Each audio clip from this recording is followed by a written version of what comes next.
नमस्कार दोस्तों, स्वागत है आपका परसेंटेज के एक और नए इंटरेस्टिंग टॉपिक पे।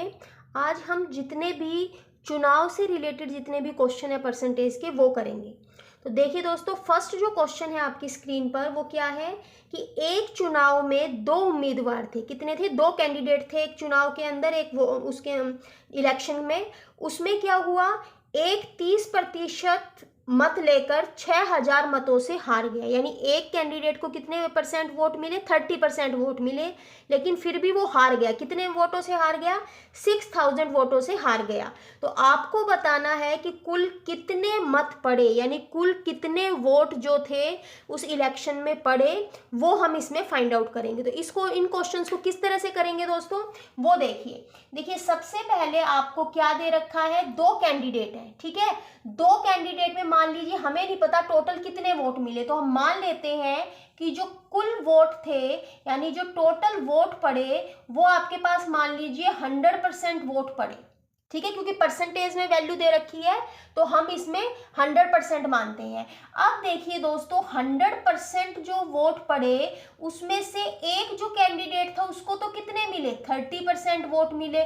लेकिन ये कैंडिडेट कौन सा है? ये वो कैंडिडेट है जो हार गया। तो अगर हारने वाले को 30% वोट मिले तो जीतने वाले को कितने परसेंट वोट मिले होंगे? 70% वोट मिले होंगे, तभी तो वो जीता भाई। अगर 30% वोट हारने वाले को मिले और 100% हमारे पास कुल वोट थे, तो जीतने वाले को कितने मिले? 70% वोट मिले। अब देखिए कि जो जीत और हार है वो कितने परसेंटेज का आपके पास उसमें डिफरेंस आ रहा है। यानी जीतने वाले को 70% मिले, हारने वाले को 30% मिले। यानी जीतने वाला हारने वाले से 40% ज्यादा क्या लेकर गया? वोट लेकर गया। अब ये कहता है कि ये जो हारने वाला है ये कितने वोटों से हार गया? 6000 वोटों से हार गया। यानी जीतने वाले ने जो जितने परसेंट वोट ज्यादा लिए वो कितने के बराबर है? उन 6000 वोटों के ही तो बराबर है जिसकी वजह से वो जीत गया। यानी अगर 6000 वोट इस हारने वाले को मिल जाते तो ये भी जीत जाता, लेकिन क्योंकि इसको 6000 वोट मिले, कब मिले, इस वजह से वो हार गया जीतने वाले से। तो जीतने वाला कितने परसेंट वोटों से जीत गया? 40% से। तो उन 40% की जो वैल्यू है वो कितने के बराबर है? 6000 के बराबर है। तो 6000 के बराबर है, हमें तो क्या निकालना है? कुल मतों की संख्या निकालनी है। तो यहां से क्या करेंगे? कुल मतों की संख्या निकाल लेंगे दोस्तों। तो कुल मतों की संख्या क्या आएगी? यानी 40% निकाल के और 100% निकाल लेंगे।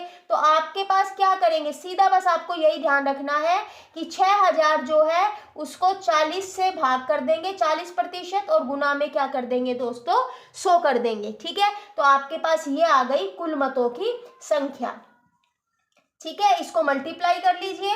इसको मल्टीप्लाई करोगे तो 25 5 150, 25 छिक्का आपके पास 150, 25 5 125 और 25 छिक्के 150। यानी आपके पास दोस्तों टोटल कितने वोट पड़े हैं? आपके पास 15000 टोटल क्या पड़े हैं? वोट पड़े हैं, जिसमें से 30% हारने वाले को मिले और 70% जीतने वाले को। अगर इस क्वेश्चन में कुल वोटों की बजाय ये पूछ ले कि हारने वाले को कितने मिले या जीतने वाले को कितने मिले, तो क्या करेंगे? ये जो कुल वोट है इसका 30% निकाल लोगे तो हारने वाले के वोट आ जाएंगे, और अगर 70% निकाल लोगे तो क्या हो जाएंगे? जीतने वाले के। अगर कुल मतों के साथ साथ वो ये पूछ लेता कि बताइए हारने वाले को कितने वोट मिले, तो इस 15000 का क्या निकाल लेते? 30% निकाल लेते, तो वो आपके पास हारने वालों का वोट आ जाते। और अगर उसका 70 सिर्फ जीतने वाले का पूछता तो 70% निकाल देते, तो क्या आ जाता? 70%। आई होप आपको ये क्वेश्चन बिल्कुल इजी लगा होगा और आ गया होगा समझ में। चलिए इसी तरह का एक और क्वेश्चन लाती हूँ आपकी स्क्रीन पर।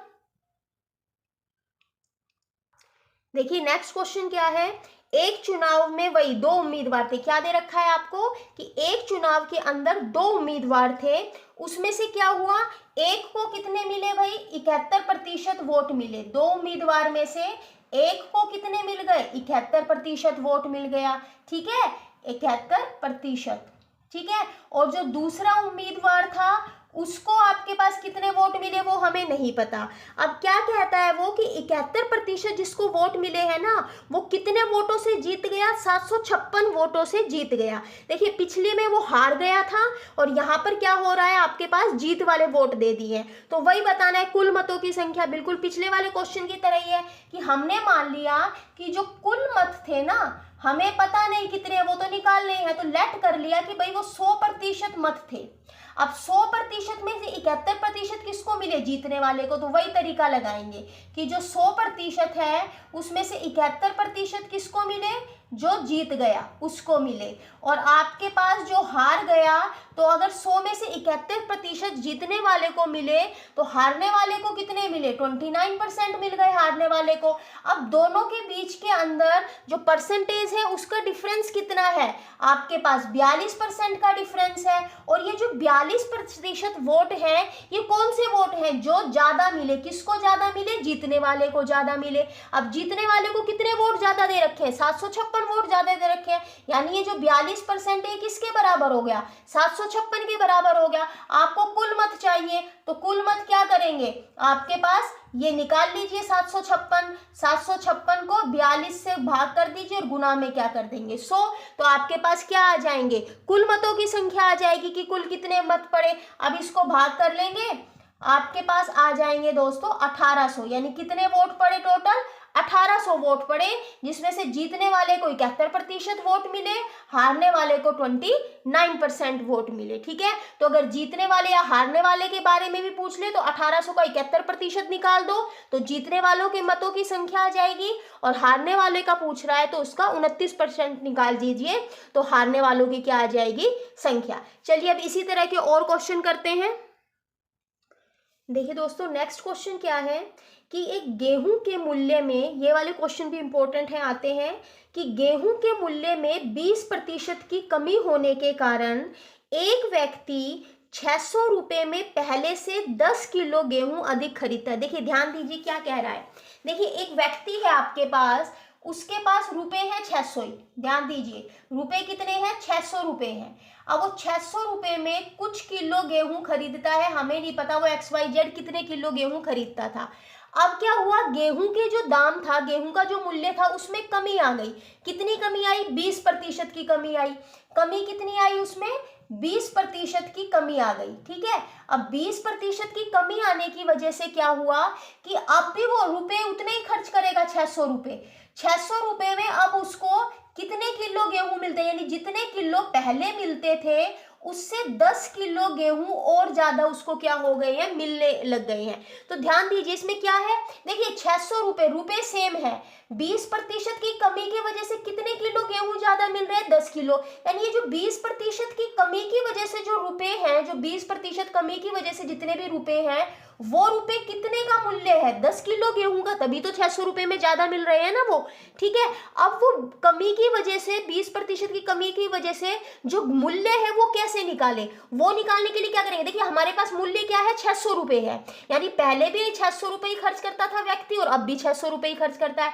तो मैं अगर उस कमी की, जो कमी हुई है गेहूं के मूल्य में, 600 रुपये का अगर मैं 20% निकालू दोस्तों, 600 रुपये का अगर मैं 20% निकालती हूँ तो कितने रुपए आते हैं आपके पास, 120 रुपए आते हैं।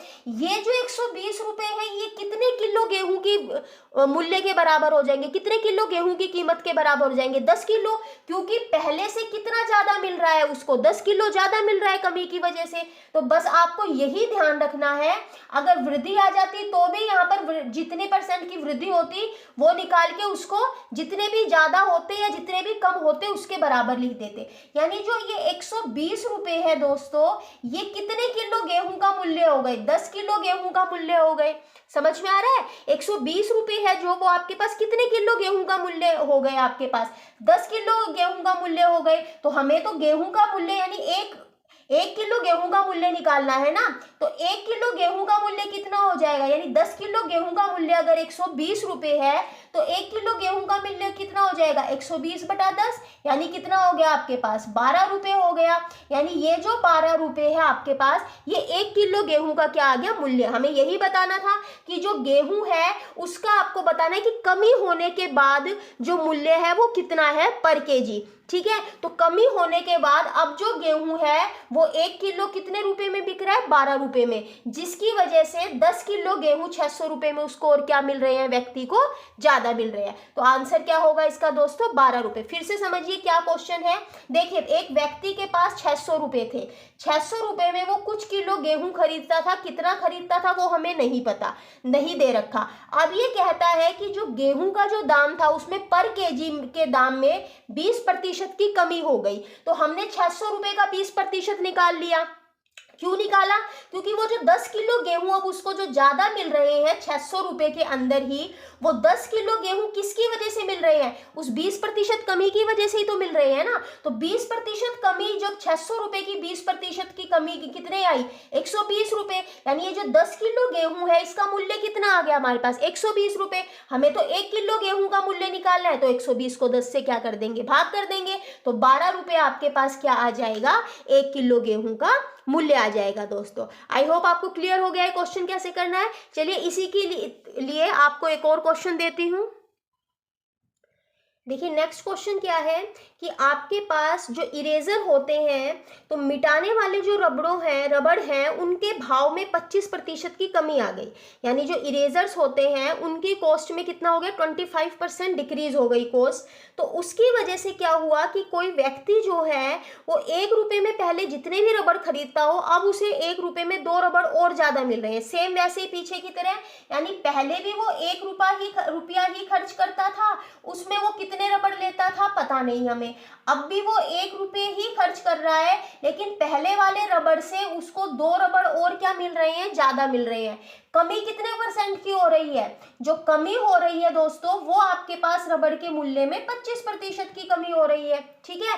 अब यानी ये जो 25% की कमी है मूल्य में, उसकी वजह से ही 2 रबड़ ज्यादा मिल रहे हैं। यानी 2 रबड़ों की कीमत उस 25% के बराबर है। अब रुपए कितने हैं, 1 रुपए। तो अगर आप 1 रुपए का 25% निकालोगे तो 25/100 हो जाएगा। यानी आपके पास कितने रुपए आ गए, 1/4 रुपए।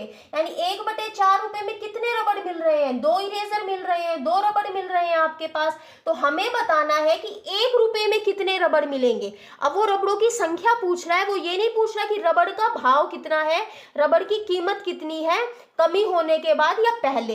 तो हमें बताना है 1 रुपए में। तो 1 रुपए में कितने मिलेंगे, 4 को उधर ले जाकर मल्टीप्लाई कर देंगे तो आपके पास कितने रबड़ मिलेंगे, 8 रबड़ मिलेंगे 1 रुपए के अंदर। तो ये आपके पास क्या हो जाएंगे, 1 रुपए में मिलने वाले रबड़ों की संख्या। तो ये तो आपके पास 8 रबड़ मिले आपके पास उसको 1 रुपए के अंदर। ठीक है। अब आपके पास देखिए तो पहले कितने मिलते होंगे, 8 रुपए तो तब मिले ना जब कमी होने के बाद, कमी होने के बाद है ये तो रबड़ों की संख्या। तो पहले कितने मिले होंगे, पहले 1 रुपए में कितने मिलते होंगे दोस्तों, पहले 1 रुपए में मिलते होंगे 8 में से 2 और कम कर दीजिए, यानी 6 रबड़। यानी वो पहले वाला पूछता है तो इसका आंसर आएगा 6 पर क्लिक करेंगे। अगर वो ये पूछता है कि कमी होने के बाद कितने रबड़ मिल रहे हैं, तो कितने रबड़ मिल रहे हैं दोस्तों, 8 रबड़ मिल रहे हैं। तो हम 8 वाले ऑप्शन पर क्या करेंगे, क्लिक करेंगे। क्लियर। चलिए अब नेक्स्ट क्वेश्चन देखते हैं। देखिए दोस्तों नेक्स्ट क्वेश्चन क्या है, वही एक चुनाव में कितने थे, 2 उम्मीदवार हैं, 2 कैंडिडेट हैं। अब टोटल कितने मत हैं आपके पास, जो कुल वोट हैं आपके पास, वोट कितने पड़े, वोट जो पड़े वो पड़े आपके पास 7500। ठीक है। लेकिन इस 7500 में से जो इनवैलिड थे, इनवैलिड का मतलब अवैध, ठीक है, तो इनवैलिड वोट आपके पास कितने हैं, 20% वोट जो है वो इनवैलिड। तो मान लीजिए अगर ये 100% वोट पड़े तो 100% में से 20% तो इनवैलिड हो गए, अवैध हो गए। तो वैलिड कितने हैं, वैलिड आपके पास 80% है। यानी आपको बताना है कि वोट कितने हैं। यानी अब हमारे पास ये वोट नहीं है, इसको लेकर नहीं चलेंगे, हम ये वैलिड वोट लेकर चलेंगे। तो 7500 का 80% निकाल लीजिए। ये जो 80% वोट हैं, अगर हम 7500 का 80% निकालते हैं तो आपके पास आ गई ये 2 0 और ये आ गया आपके पास 8 पंजे 40 और 60। तो आपके पास दोस्तों क्या आ गया 6000 वोट। यानी अब आपके पास 7500 वोट नहीं है, अब आपके पास कितने 6000 वोट है। अब उस 6000 वोट में से क्या कह रहा है वो कि आपके पास जो वैध मत थे वो एक को कितने मिले, यानी ये वैध मत है, वो तो आपके पास जो इनवैलिड थे वो तो हटा दिए हमने, 7500 में से 20% गए, तो जो वैलिड थे वो 6000 है। अब 6000 में से 55% वैध मत तो मिले एक कैंडिडेट को, ये तो मिल गए आपके पास मान लीजिए फर्स्ट कैंडिडेट को। तो पूछते हैं दूसरे वाले को कितने मिले, तो इसका कुछ नहीं करना आपको, सीधा क्या करो 6000 का आप सीधा क्या करेंगे 55% निकाल दीजिए। इसका 55% कितना आएगा आपके पास, जब इसका 55% वोट निकालेंगे 6000 का तो आपके पास कितना आ जाएगा 33। ठीक है, तो आपके पास कितना हो गया, जो 3300 वोट हैं वो आपके पास किसको मिले, जो 3300 वोट है आपके पास 3300 वोट वो पहले कैंडिडेट को मिले। तो सेकंड को क्या मिलेंगे भाई, टोटल तो 6000 है, कितने हैं टोटल 6000, 6000 में से पहले कैंडिडेट को मिल गए 3300, तो दूसरे कैंडिडेट को आपके पास कितने मिल जाएंगे 2700 वोट मिलेंगे दोस्तों। तो दूसरे कैंडिडेट ने कितने लिए 2700, तो इसमें तो कुछ करना ही नहीं था, बस आपको ध्यान क्या रखना है इसके अंदर, बहुत ही अच्छा क्वेश्चन है ये। आपको वोट टोटल इतने दे रखे थे, यानी 100% जो वोट थे वो इतने थे, लेकिन उसमें से इनवैलिड कितने थे, यानी अवैध कितने घोषित हो गए 20%, तो 100% में से 20% गए, तो वैध वोट कितने बचे 80%। अब हमें क्या करना है, जो टोटल वोट है उसका 80% निकाल लिया, यानी ये जो 6000 वोट हैं ये है आपके पास वैलिड वोट, वैध मत है ये।